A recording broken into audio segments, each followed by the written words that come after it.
Hi, my name is Rick Olderman. I'm a physical therapist here at Body and Balance Physical Therapy, and we've been seeing quite a few injuries in our clinic, climbing injuries. So I thought let's go out in the community and talk to an expert about this. So we're here at Movement Climbing and Fitness here in Denver, Colorado, talking to climbing instructor extraordinaire David Wahl, and he has a few things to share with us. So David, I know that you see a lot of injuries here at your facility. Can you tell us a little bit about what you're doing about injuries, or what you think is the problem for a lot of So one of the most common things that we see here at most of the climbing gyms is movement patterns that are wrong. So one example of this is climbing with what we call chicken winging, where you get your elbows extended backward instead of pulling down straight. So typically what this does is put a lot of pressure on the front side of the shoulder, sometimes on the inside of your elbow. Those are the most common injuries that people talk about besides finger injuries. And why do you think people are doing that? I think that people get fatigued. So sometimes when you're fatigued, your forearm flexors need a little bit of help. So your extensors can help you out by getting into this position, but you're risking an injury when you do that. Plus, I think it's also awareness. I think people just don't know that this is not the optimal position. So if they knew that, then they can optimize their position. So maybe a little private instruction would be helpful in some cases. Yeah, sometimes just hiring a coach, just like any other sport, you can save yourself a lot of headaches with injury and technique if you just get a little bit of instruction early on. Okay, and then before we were doing this filming, I just noticed that you were doing a warm-up, even preparing to do this filming, and I looked around the gym and I didn't really see anyone else doing a warm-up. Right. And I thought it was an interesting warm-up that you do, and I thought you could talk a little bit about that. Sure. So one of the things that I'm trying to do in my warm-up is not just warm up tissue, but also warm up my brain. So when I say warm up my brain, what I really mean is that I'm trying to get in really good movement patterns, but I'm trying to get some range of motion at what I call the four corners, my shoulders and my hips. And I'm trying to loosen up my scapula on my shoulders by doing some of those extended positions that I was doing earlier. And then I'm trying to do some lunging, side lunging and forward lunging or backward lunging to get some range of motion at my hips and be strong in extended positions.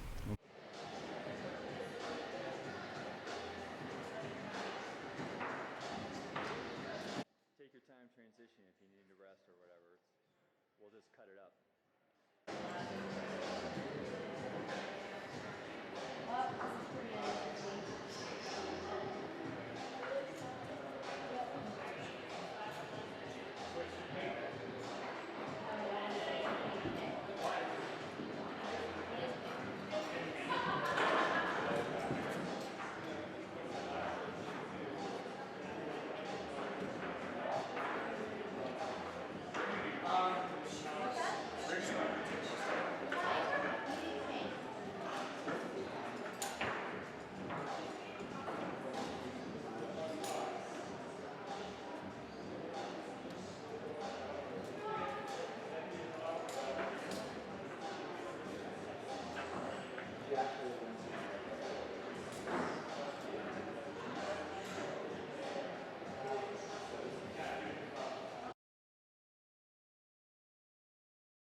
Okay, and then I also saw you doing some strap work too. Right, I use some rubber bands to help me get my rotator cuff a little bit warmed up, and then do some scapular retraction with the longer rubber band so that I can get my middle trapezius to work a little bit more than my rhomboids, because I think when my rhomboids get tight, then I tend to climb like this, and this is not a good position for us to be in. Mm-hmm. So if you can keep your shoulders away from your ears, then you'll be stronger. Mm-hmm. So you get to use your lat a little bit more. When you're up here like this, you tend to be really focused on arm strength, and when you can pull your shoulder down, then you're activating your lat muscle in your back a little bit more.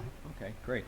And so one of the things that you were telling me about earlier was this idea of hooking your heel when you're climbing? Right. You see some injuries around that. Can you explain a little bit about what that's about? Sure. A lot of times when we're climbing, what we're trying to do is use our feet to help us ascend or make upward motion. And sometimes you need a foot to pull yourself in toward the wall. So sometimes people aren't very strong in the back of their thigh, or they try using their heel and they pull too hard for how strong they are.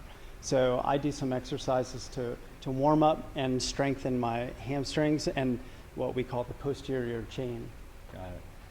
Speaking of the posterior chain is basically the musculature in the back of the leg and the rear end. So you had a couple exercises that you recommend people work on for this reason. Yeah, so I can demonstrate that now if Yeah, you'd like. sure. All set? Okay, so your hamstring group is biarticular, so that means it's passing two joints.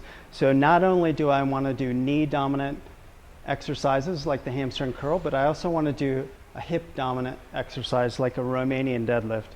So when I do this, I have slightly bent knees, and then I'm pivoting only at my hips, so I'm not rounding my back when I do this. And then I'll have some weight that I pull, and I'm focused on not keeping my legs perfectly straight, but mostly stiff. And then I'm going to stand straight up and not arch my back at the top. How many reps would you do with that? Sorry, I would do maybe 5 repetitions.